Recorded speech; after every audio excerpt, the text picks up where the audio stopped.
चलो मैं वहाँ से बढ़ जाए हुक्का फेर तुम्हें जब संग ढंगोर पता नहीं रही हो कि बुरे काम को है वहाँ हुक्का फेर दिया तो पहले जब चला वहाँ से बढ़ जाए अब डारी और लपट आ जाए। वो ये सत्य है, मैं कह रहा हूँ अपनी क्या उस बुरे काम का नाम लेने में ऐसा कुछ भीतर आवाज सा होता है कि इसका नाम मत लो। अच्छा। आज भी कितने समय हो गया आज तक उस गांव से ब्याह शादी आना जाना हुक्का पानी कोई लेन देन नहीं।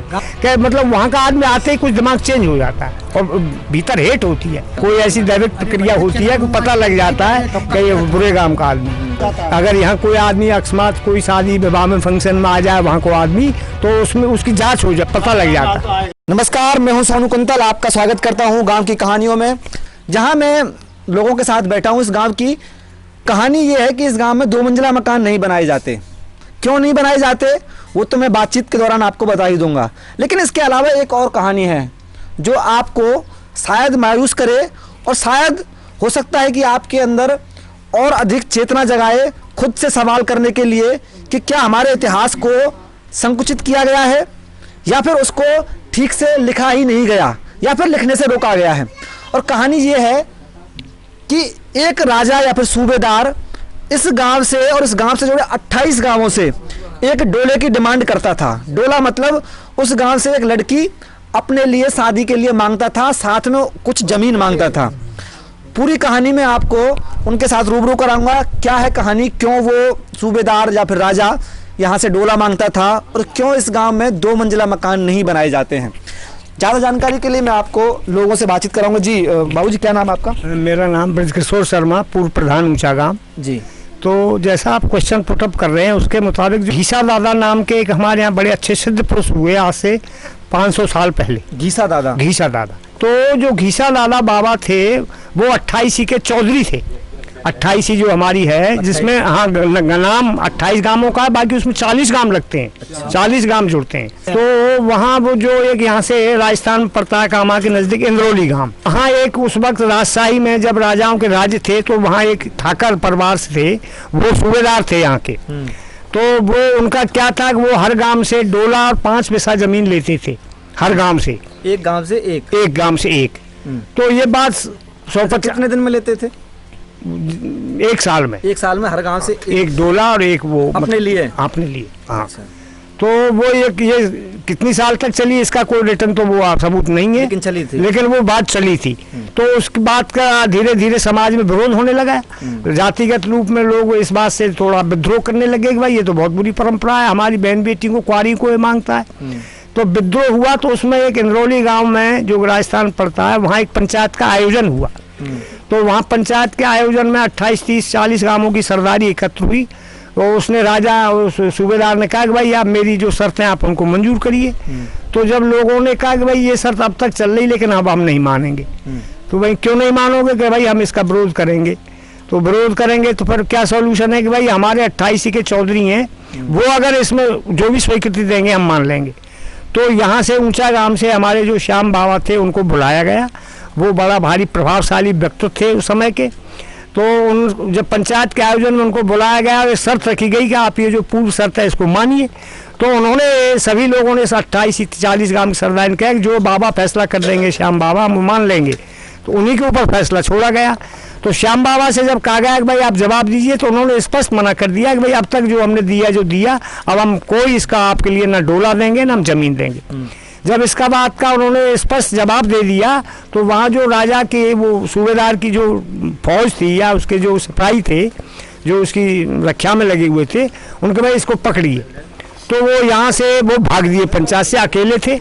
भागते भागते उनका मुंह इधर फट गया। तो वो राजस्थान में यूपी में लगता है, हमारी भाषा में हम उसको बुरा गांव बोलते हैं। तो बुरा गांव मतलब बुरा गांव बोलते हैं। हमारा गांव का व्यक्ति उस गांव का हमारे बुजुर्ग को उन्होंने पकड़ाया। तो हमारे आज तक कितने समय हो गया, आज तक उस गांव से ब्याह शादी आना जाना हुक्का पानी कोई लेन देन नहीं। हमारे गांव का व्यक्ति उसकी जमाने में कर भी नहीं निकलना चाहता। उस गांव के जिस गांव ने आपके बुजुर्गों को पकड़ा, श्याम बाबा को पकड़वाया। ऐसा हुआ जब वो भागे तो वो उस गांव में घुस गए। तो गांव ने उनके भाई मेरे पीछे फौज लगी हुई है। तो मन कोई बात नहीं आप गांव में रहिए। तो गांव में जब उनको ले लिया तो पीछे से उनके सिपाही लोग पहुंच गए। उन्होंने गांव पर दबाव बनाया। तो दबाव बनाया तो बन की भाई हमारा मूल्य में आप दीजिए हमको। तो लोगों ने बातें की बन कि भाई हम ऐसे तो नहीं देंगे। तो ज़्यादा जब दबाव बनाया तो उन्होंने उनको पकड़ देना चाहा। तो श्याम बाबा ने उनसे अनुरोध किया कि भाई आप ऐसा करिए, अगर आप पे ज़्यादा प्रेस है, नहीं देना, नहीं बात रुक रही है, तो आप मुझे खुला छोड़ दीजिए, इनके हाथ मत दीजिए, इनके हाथ मत दीजिए, मैं जो भी होगा देख लूँगा, फिर मेरे ऊपर है। हाँ।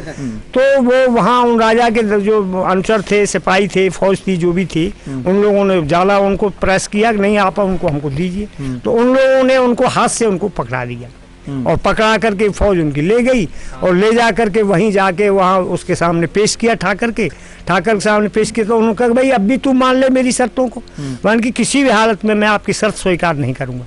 तो उन्होंने ऐसा जो सुना है बुजुर्गों से, उन्होंने उनको दीवार में चिनवाना शुरू किया। दीवाल में चिनवाना शुरू करते करते जब वो यहाँ तक दीपाल आ गई दीवाल, तो उनके भाई अब भी आप स्वीकार कर लो, मान की तू पटिया सरकार है लेकिन मैं स्वीकार नहीं करूँगा। तो उनको जिंदा चिनवा दिया गया और वो जो सामंत शाही की जो बात थी वो उसी दिन से नष्ट हुई। तो उसके बाद कोई डोला नहीं गया? नहीं डोला गया। उसके बाद जो 40 ग्राम रजिस्टर्ड थे, उन्होंने हमारे गांव के उस बुजुर्ग को चौधरी का परमानेंट चौधरी नियुक्त किया, जो प्रथा आज भी बरकरार है। इन 40 गांवों में जब भी कोई भी फंक्शन वगैरह होता है, सामूहिक फंक्शन, तो हमारे गांव का चौधरी वहां बुलाया जाता है। उस चौधरी को सम्मान पूर्वक वो पगड़ी बांधते हैं और भेंट दक्षिण देते हैं। ये परंपरा हमने बोली। अच्छा, जैसे जो आपके श्याम बाबा थे जी, वो विरोध किया तो उनको चिनवा दिया दीवार में जी। तो फिर किसने विरोध किया बाद में जो खत्म हो गई? फिर कैसे खत्म हुई बाद में? वही खत्म हो, पब्लिक ने विद्रोह कर दिया। अच्छा, उसके बाद पब्लिक सामने आ और क्या, बिल्कुल सामने आ गई कि हम किसी भी, आप जब तक हमारा बुजुर्ग चिनवा दिया चौधरी हमारा, तो किसी भी बेस पे हम आप बात स्वीकार नहीं। सारे गांव फिर इकट्ठे हो गए, सारे गांव एकत्र हो गए और मना कर दिया। तो ये तब जाके प्रथा खत्म हुई, ये कुप्रथा खत्म हुई। प्रथा। अच्छा, ये आप जिसको गांव का नाम, आपका नाम गांव नहीं लेता, जिसका बुरा गांव कहते हैं। हाँ। हम पीछे थे तो बात हो रही थी, बताया कि आपके गांव के 2 छात्रों का वहाँ पर सेंटर पड़ा जी, तो वो एग्जाम देने नहीं गए। हाँ ऐसा सही है। क्या ये तो कहानी जब मैं आपको बताऊं अपने अनुभव की, एक बार हम एक बाहर गए थे उसमें गमी में, तो यहाँ ये गए थे नथु पंडित की, तो वहाँ से हम उस गांव में कर गुजरे, तो आप सच मान लेना रियली कि वहाँ से निकलना हमको दूभर हो गया और ऐसा लगेगा आप यहाँ से जल्दी निकलो यहाँ से। क्या मेंटेलिटी बस चेंज हो जाती है वहाँ जाकर। कुछ लोग कहते हैं कि आपको उस गांव के लोगों में से स्मेल आती है। हाँ, ये भी सत्य है जो सुना गया है। बचाव हो जाता है। अगर यहाँ कोई आदमी अकस्मात कोई शादी विवाह में फंक्शन में आ जाए वहाँ को आदमी, तो उसमें उसकी जांच हो जाए, पता लग जाता है, आएगा ही नहीं हाल तो वो। अच्छा, जैसे आप वहाँ नहीं जाते, वो भी यहाँ नहीं आते? बिल्कुल नहीं आते, दोनों में से आपस में? हाँ, बिल्कुल नहीं। वो चाहते हैं, मैं अभी जब प्रधान था तो हम लखनऊ गए तो वहाँ का प्रधान गया था, तो मैं उनसे बचना चाह रहा था और वो मेरे पास अटैच हुए, उस गांव के प्रधान, और मेरे भीतर वो मेंटेलिटी थी, सच कह रहा हूँ कि भाई मैं इससे ज्यादा वार्तालाप करना नहीं चाहता, लेकिन वो बार बार वो डिस्टर्ब करे। खैर चलो, अब वो भी प्रधान थे, पर बाकी मेरा जब क्यों ऐसी क्या इस गांव की कोई मेंटेलिटी है कि मतलब वहाँ का आदमी आते ही कुछ दिमाग चेंज हो जाता है और भीतर हेट होती है। अच्छा, हम पीछे बात कर रहे थे, वो कह रहे थे कि जैसे आपके तीसरी जगह ना आप वहाँ जाए ना वो यहाँ आए, लेकिन तीसरी जगह जैसे कोई 1500 आदमी इकट्ठा है और वहाँ का कोई भी आदमी आए तो आप उसको उसकी दुर्गंध से पहचान लेते हैं। हाँ, ऐसा जो सुना गया है, कई लोगों को कुछ ना कुछ बचाव हो जाता है और कई लोगों को ये पता लग जाता है कि फलां गांव का व्यक्ति है। पता कैसे, मतलब अब ऐसी कोई डायरेक्ट वो होती है प्रक्रिया, डायरेक्ट प्रक्रिया से कोई ऐसी डायरेक्ट प्रक्रिया होती है कि पता लग जाता है कि ये बुरे गांव का आदमी। क्या बता रहे? चलो मैं वहाँ से बढ़ जाए उक्का फेर तुम्हें जब संग ढंगोर पता नहीं रही कि बुरे गांव को है, वह हुक्का फेर दिया तो पहले जब चले वहाँ से बढ़ जाए अब डारी और लपट आ जाए। मतलब उस गांव के आके हुक्का पिएगा तो चलम में आंच लग जाती थी। यहीं पर आप भी मतलब बचाव हो जाता है। भगवान की कुछ ऐसी कृपा होती है, शरीर में बेचैनी बन जाती है। जैसे आप बैठे हो, ना जानकारी नहीं है तो शरीर में बेचैनी हो जाती है, बॉल ऐसी लगती है कि यहाँ पे भाग चल हट के तो को ऐसा कुदरती भगवान कृपा ऐसी होती है, अपने आप महसूस हो जाती है, बचाव हो जाता है। तो आप बिल्कुल उस गांव का नाम भी नहीं लेता?